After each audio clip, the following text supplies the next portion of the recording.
Hey friends, it's Becky L. McCoy, and this is Sucker Punched.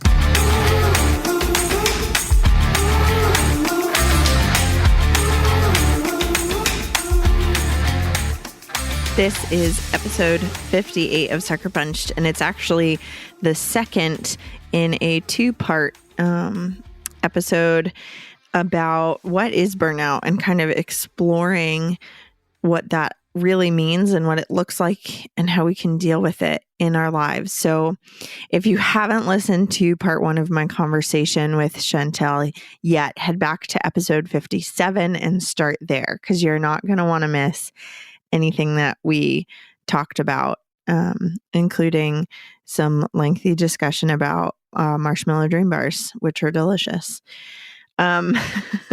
So, we're continuing the conversation on burnout today. And in this episode, there are some really great tips on how to prevent burnout and deal with it and come out of it and all those things.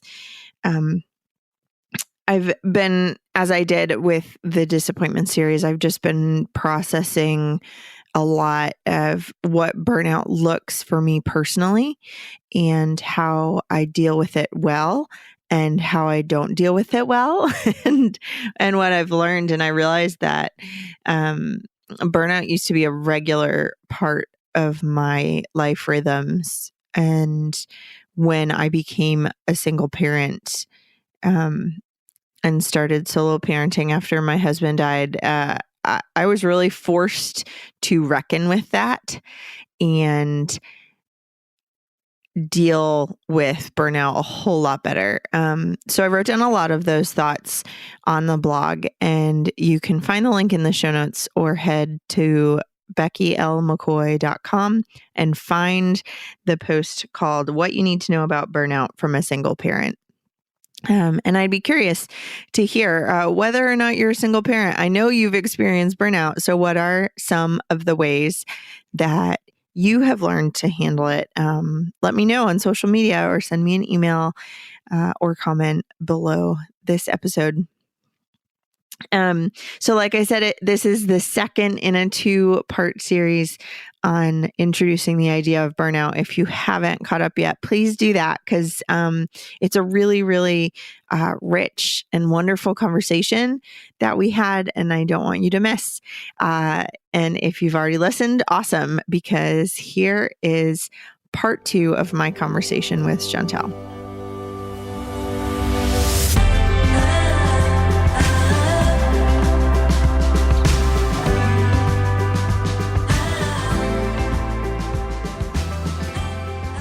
In addition to now cycling, how are you actively working on preventing more burnout? So something that I like to do regularly is evaluate my rhythms of work and rest, and really leaning into the reality that as a believer, we don't work to rest as society tells us, but we work from rest. And this Ever since you said that the first time, I say that to everyone always. Well, I love that you give me credit, but John 15 talks about abiding in me and you will bear much fruit. But that's true. It's a game changer, and it's atypical, and it is the antithesis of society. But when I evaluate my rhythms, okay, daily, weekly, monthly, seasonally, when I adjust my expectations, that can help understand, okay, if I keep going in this strain, I will burn out. And, I'm not going to lie, Becky, I toe the line. Mm-hmm. I'm like, if I can just get to the edge, and then, especially if I am feeling productive, it can be challenging. So what does that look like? Okay. Right now we're in a new season of life. We used to be in college athletics where we had more predictable seasons of work and rest. But now with us being entrepreneurs and having multiple gigs and mainly with some of the traveling we may be doing, we understand that, okay, there is we also call it like a wartime rhythm / peacetime rhythm. Wartime rhythm is typically September through about May. Peacetime rhythm for us used to be June till about July, August. Now it's looking a little differently. These next 2 months are kind of a peacetime rhythm, even though activities have picked up with our kids. I have a couple things coming up with, the Sean Collective and other things, because there's no travel right now. It's more of a peacetime rhythm. Does that make sense? Yeah, totally. When we get to go to Florida to my parents, sometimes we're there for 3 to 4 weeks. That's a peacetime rhythm.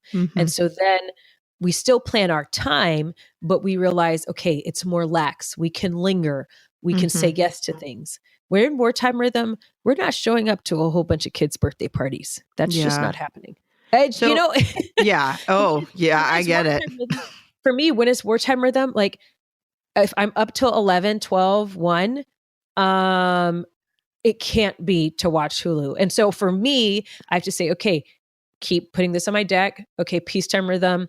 I can explore new docus that I've, saved. I'm going to put this aside. And that's not, you're not doing that and saying, when things calm down, I will do this. And then never allowing things to calm down. Like that's the key to realize, okay, this is peacetime rhythm. Plan for peacetime rhythm. Like we have to withdraw. Like we have to step away from the front lines, from the battle, of the battlefield, and say, okay, we have to rest. It's time to rest. And rest is also a type of work. And for me and my personality type, that has been a struggle, but it is so necessary. And so now to prevent burnout and really just to have proper expectations, looking at my different rhythms of work and rest have been imperative to not having these long, drawn out seasons of burnout and anxiety and depression. If that makes sense. They're always there. I feel like they're this weird kind of dance, but having these long, drawn out seasons of, for sure, burnout and depression is something that rhythms have helped kind of keep at bay. Yeah. And when you're kind of taking that inventory, is there a certain tool that you use, or is it just kind of more like, what does that actually look like in a practical way? That's a good question. I do use a tool. We love matrices in our home. We can nerd out. So this is why we're friends. Yes, I know. So we'll usually use a common business tool where they do a SWOT analysis, strengths, weaknesses, opportunities, and threats, but we'll put it on a matrix, and we'll have strengths and weakness on one line, opportunities and threats on another line. And those different quadrants that they form help us identify areas where we feel like we're excelling, or we've had, places of breakthrough in a season. They also help us, for instance, where threats meet our weakness, things in the season where I feel like I'm failing at, like getting anywhere on time. Yeah. But getting anywhere on time could feel like a failure because I've had lots of breakthrough where my strengths meet opportunity and my kids are signed up for this, that, and the other, or things have picked up with business. So identifying the different things that are going on in my life in the context of strengths, weakness, opportunities, and threat is helpful for me to see, oh, okay, well, you're not showing up anywhere on time because you've got 15 things you're trying to do in 3 hours. Yeah. So, okay, if you want to see your time management improving, Chantel, is this just, an effect of wartime rhythm? Or are you trying to squeeze things into your peacetime rhythm when it's time to let them rest? Does that make sense? That's so good. So, I mean, it's not perfect, but it's a part of the process, and it's a progress. It's a progress from how I used to operate, which is one long task list, like Santa trying to deliver all the presents around the world, So moving from a place of that and saying, like, how you mentioned earlier, what am I best at? Giving myself the freedom and permission to operate in those things unapologetically. Yeah. And then this is what, when you said that earlier, actually came to my mind. Sometimes in seasons, I see that he gives me grace for a weakness. What has been key for burnout is recognizing when that grace has run out. Mm-hmm. So what does that mean? And it's not because he's like stingy, right? It's not because God is like, I'm snatching it back. No more grace for you. Like, but right? It's not. No. It's not out of his weakness that there's no more grace. No. And I think sometimes, I think that's one of the ways we can even take Paul's analysis of, in my weakness, then I am strong. Mm-hmm. It's there are seasons where I have noticed that I have a unusual grace. Mm-hmm. Okay, an unusual, and by grace, it comes naturally to me. It seems easy, something that typically would be work for me. For some reason, I'm just able to do. Right. Like, why am I so patient with my children right now? Yes, exactly. Whether it's that, whether it's, there's a lot of things that aren't typical of my personality that I've seen seasonally God give me grace for. Okay. Mm-hmm. Right now, for instance, we're living communally. And so for the past 3 weeks, we've had 13 people in our home. And that was partly because for the last 3 weeks, we took in a family that was displaced, and homeless and needed to get on their feet. That has happened seasonally in my relationship with Christopher. Our whole marriage, we've more or less at least 1, 2, 3, 4 times a year have had people live with us. But that is not an ongoing grace. Does that make sense? Mm-hmm. So Yeah. I started to feel it probably, towards the end of 3 weeks when I had asked the Lord, okay, Lord, how long can we really, in this season, my sister's about to have a baby, we've got school, we've got travel, Lord, how long can we really assist them? Where's the boundary?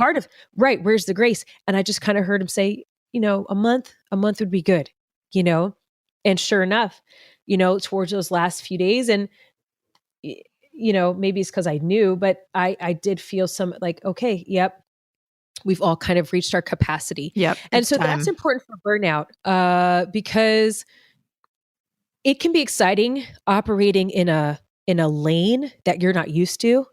Well, it is for me. It can be exciting to start to achieve some things or experience things that typically I'm just not good at. Mm-hmm.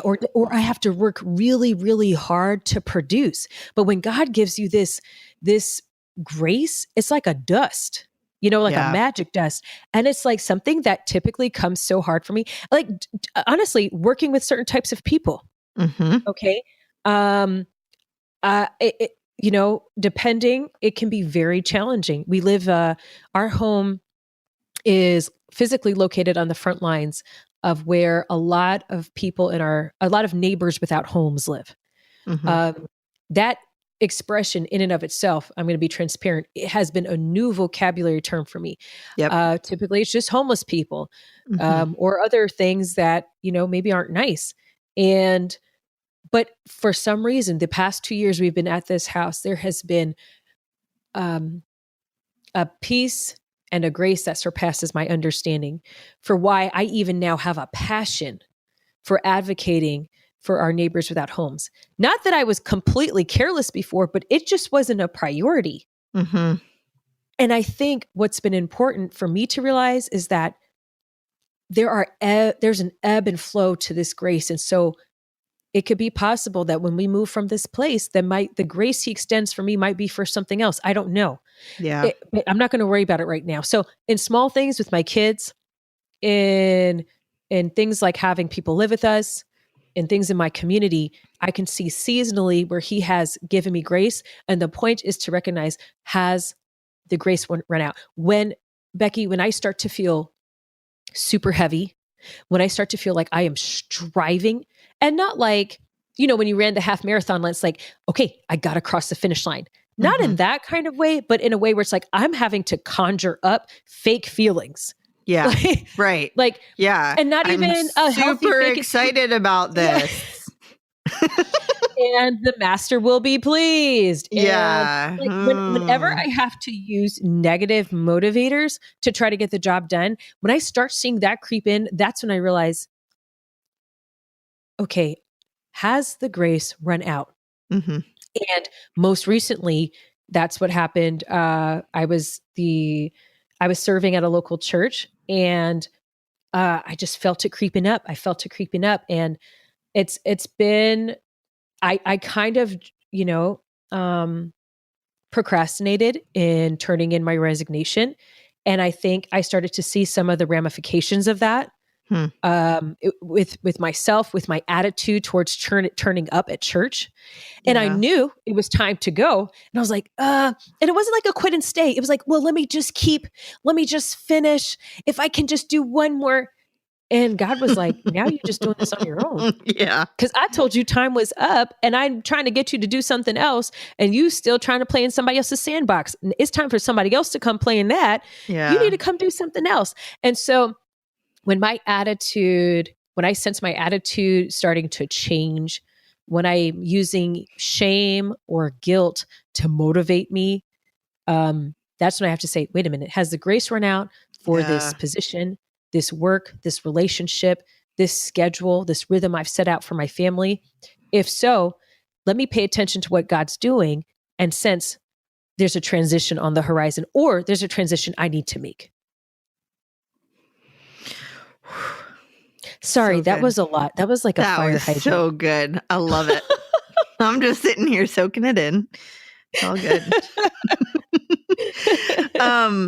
So before we wrap up, do you see any connection between living bravely and burnout? And by that I mean, it's so hard to say that without making it sound like burnout is brave, because it's not. But It's where, right? But where is the connection? Maybe between avoiding burnout or admitting burnout or handling burnout or whatnot and living bravely? No, that's a really good question, because in many ways, the path I was on more towards the corporate world celebrates burnout. Mm-hmm. At least it did at that time. Now there's a lot more books on preventing it and such, but I think living brave is being able to be authentic and honest with your strengths, with your weaknesses, with your capacity, and then being unapologetic about where you are. Stop saying sorry. Why are we apologizing to people? It's like, I will never be a long distance runner. That's just not in my DNA, and it's not in my desire. It's not. It's not. But where I do really well is I'm a good sprinter. Okay. Yeah. Not 100-yard, but I'm a good 220. I'm a good 440. Yeah. I can do that. And that translates into my creativity, into my work. And that's a part of my gifting. I think as moms, as women in today, as we are living very diverse lives, right? Full of different avenues. We're not just stuck to one way of doing things. I think it takes bravery to say, this is where I am right now. Mm-hmm.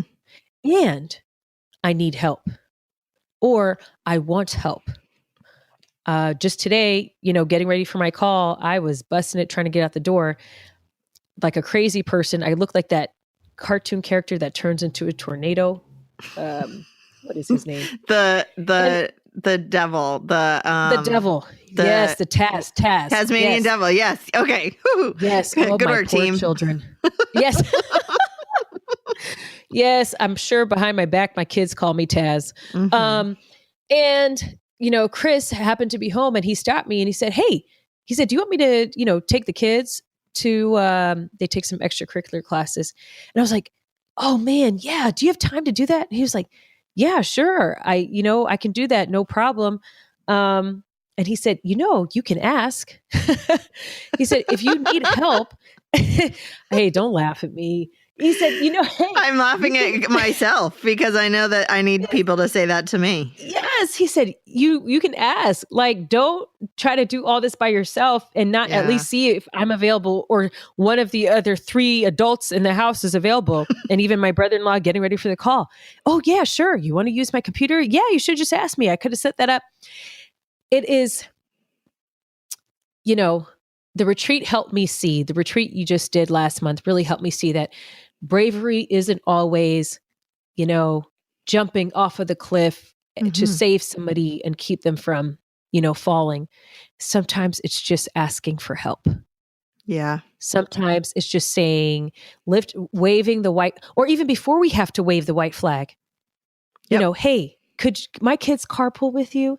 And not being concerned with, well, this is my own challenge, how needy I look, about not carrying my own weight, about giving somebody else more than they can handle. Oh, you're so a one. I know, because instead I'm like, well, what can I do for you? And it's just like, this is so irresponsible. I should be able to do this. So irresponsible. Yeah. How could I ask somebody else with kids and more seatbelts if they can also give my kids a ride to the same place? Who happens to drive by my house to get there. Yeah. Who has said, let me know if you need anything. Yes. It's so ridiculous. And, one thing I love that Chris says, he says, stop doing the thinking for me. He said, I can say no if I don't want to do something. I can say no if it's too much for me. He said, let other people say no. Yeah. And at some point they will. If you're really giving them too much, if they don't want to help, they will say no. Yes. But you can't worry about trying to, and this is a part of being a one, you can't worry about trying to plan other people's agendas. Right. Or figure it out so that you don't make them uncomfortable. And that has been, that's also been a game changer for burnout in this season is realizing, where can I partner with people? Where can, who else is on the team? I don't get. Yeah. I love to say, when I am finally willing to stop trying to be awesome where I'm weak, I'm inviting somebody to link up with me. I am reaching out and actually touching someone's shoulder and connecting with them and allowing them to be strong where they're strong. And when somebody else invites me to be strong where I'm strong, where they're weak, we're connecting and we're continuing to build community and relationships in really true and authentic ways because we're just willing to admit that we can't be awesome at everything. Right. And nobody's asked us to be awesome at everything. Right. Yeah. Where did that come from? I have no idea, but it's a lie from the pit of hell. Because even we see the Father, before Jesus does one thing in his ministry, he looks at his son who's done only one thing, and that's been baptized. And he says, this is my son in whom I am well pleased.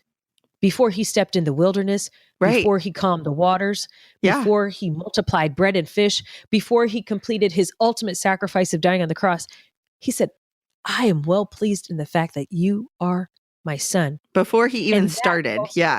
Right. And that ultimately is what I have to reflect on. My identity is not in my performance, is not in my output, is not in my productivity, my efficiency or effectiveness. My identity is in the fact that I'm a daughter of the creator of the universe, and in me, he is well pleased. Well, if there was ever a note to end on, I think that's it. Thank you so much for sharing this. You are a wise woman and you are able to communicate things in really profound and helpful ways. So thank you. That's a grace. No, thank you, Becky. It's been fun.